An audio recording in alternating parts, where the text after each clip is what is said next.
नमस्कार, आज है 27 नवंबर 2025 गुरुवार, मार्गशीर्ष शुक्ल पक्ष सप्तमी। मैं हूं संजय सिंह महान और आप देख रहे हैं यूपी ताजा न्यूज पर 526वां खास एपिसोड, जहां आपको मिलेगी हमीरपुर, महोबा, जालौन समेत देश प्रदेश की बड़ी और विश्वसनीय खबरें। हमीरपुर में भाजपा की नई जिलाध्यक्ष के तौर पर शकुंतला निषाद को जिम्मेदारी दी गई है। वहीं जालौन में उर्विजा दीक्षित को फिर से भाजपा जिलाध्यक्ष बनाया गया है। इसके साथ ही भाजपा ने यूपी के 14 नए जिलाध्यक्षों की सूची जारी कर दी है, जिसमें 7 सामान्य वर्ग, 6 पिछड़ा वर्ग और 1 अनुसूचित जाति से नियुक्तियां की गई हैं। कुछ पुराने चेहरों को भी रिपीट किया गया है। अब सवाल आपसे, क्या भाजपा की यह नई टीम 2027 चुनाव में समीकरण बदल पाएगी? अपनी राय हमें कमेंट बॉक्स में जरूर दें। कानपुर के पनकी थाना क्षेत्र में बुधवार सुबह पनकी स्थित A to Z प्लांट के पास तेज रफ्तार मरंग लदे डंपर ने 2 बाइक सवार चचेरे भाइयों को टक्कर मारकर रौंद दिया। इस खौफनाक हादसे में 20 वर्षीय धनंजय सिंह और 18 वर्षीय हिमांशु की गर्दन धड़ से अलग हो गई और दोनों की मौके पर ही दर्दनाक मौत हो गई।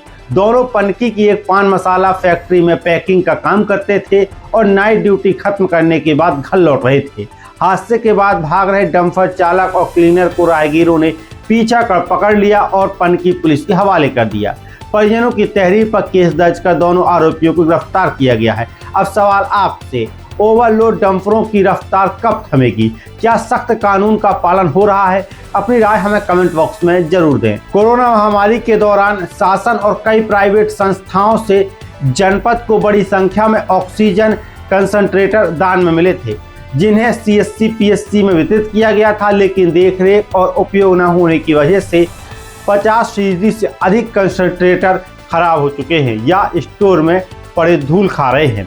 सबसे गंभीर बात यह है कि स्वास्थ्य विभाग के पास भी अब इसका सही आंकड़ा उपलब्ध नहीं है। अब सवाल आपसे, क्या स्वास्थ्य सेवाओं के संसाधनों के रखरखाव पर सरकार की जवाबदेही तय नहीं होनी चाहिए? अपनी राय हमें कमेंट बॉक्स में जरूर बताएं। महोबा तहसील में प्रधानमंत्री फसल बीमा योजना में हुए फर्जीवाड़े और भ्रष्टाचार को लेकर किसानों ने बुधवार को 100वें दिन अर्धनग्न प्रदर्शन किया। किसान संगठन जय जवान जय किसान एसोसिएशन के पदाधिकारियों ने प्रधानमंत्री को खून से पत्र लिखकर दोषियों की गिरफ्तारी और घोटाले की जांच CBI से कराने की मांग की। आरोप है कि तालाब, नदी, पहाड़ और वन की जमीन पर फर्जी फसल दिखाकर क्लेम लिया गया। जांच में 26 FIR दर्ज हुई और अब तक 14 गिरफ्तारियां हो चुकी हैं, लेकिन बीमा कंपनी के जिला प्रबंधक निखिल की गिरफ्तारी अब तक नहीं हुई। इस पूरे मामले की विस्तृत वीडियो यूपी ताजा न्यूज पर उपलब्ध है, उसको जरूर देखिए। अब आपसे सवाल, क्या बीमा घोटाले की जांच CBI से कराई जानी चाहिए? अपनी राय हमें कमेंट बॉक्स में जरूर लिखें। मध्य प्रदेश के एक IAS अधिकारी द्वारा ब्राह्मण समाज को लेकर दिए गए विवादित बयान पर उत्तर प्रदेश में भी विरोध गहरा गया है। महोबा में अधिवक्ता नीरज रावत और ब्राह्मण समाज के लोगों ने एकजुट होकर राष्ट्रपति को संबोधित ज्ञापन SDM को सौंपा, जिसमें IAS अधिकारी के खिलाफ जांच और कार्रवाई की मांग की गई। नीरज रावत ने कहा कि बयान से अधिकारी की मानसिकता उजागर होती है। अब सवाल आपसे, क्या संवैधानिक पदों पर बैठे अधिकारियों को सार्वजनिक बयानों के लिए सोशल गाइडलाइन होनी चाहिए? अपनी राय हमें कमेंट बॉक्स में जरूर लिखें। खबर बेलाताल से है, जहां बेलाताल में बुधवार को भारतीय महिला क्रिकेट टीम की तेज गेंदबाज क्रांति गौड़ ने बुंदेलखंड क्रिकेट अकादमी का उद्घाटन फीता काटकर किया। क्रांति गौड़ ने कहा, मैं बुंदेलखंड से हूं, मेहनत के दम पर भारतीय टीम तक सफर तय किया है। युवा अपने माता पिता के सपनों को मेहनत से साकार करें। उन्होंने बेटियों को प्रेरणा देते हुए कहा कि मेहनत करने वालों की कभी हार नहीं होती। खबर हमीरपुर से, जहां हमीरपुर के जरिया थाना क्षेत्र के चंडौत गांव में बुधवार की दोपहर 25 वर्षीय हरि सिंह निषाद का शव कमरे के में अंगोछे के सहारे फंदे पर लटका मिला। जब पुलिस मौके पर पहुंची तो कमरे में तेज आवाज और म्यूजिक बज रहा था और दरवाजा बाहर से बंद मिला। हरि सिंह गुजरात में काम करते थे और 15 दिन पहले ही घर लौटे थे। परिजनों ने हत्या की आशंका जताई और पुलिस मामले की गहन जांच कर रही है। हमीरपुर में बुधवार को कीटनाशक विक्रेताओं की दुकानों में औचक छापेमारी की गई।